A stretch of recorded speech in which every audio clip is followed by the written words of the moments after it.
Latvijas skolas izdomā veidus, kā labāk iekustināt smadzenes.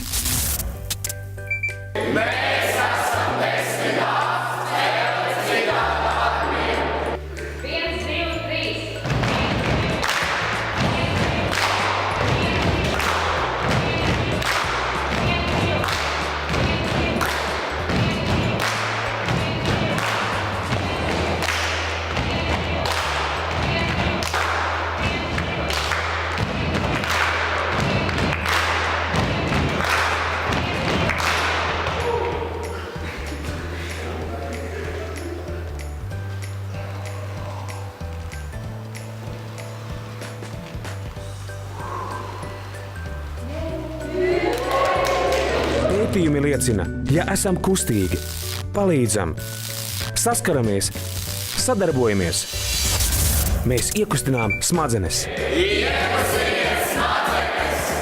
Projekts Iekustini smadzenes.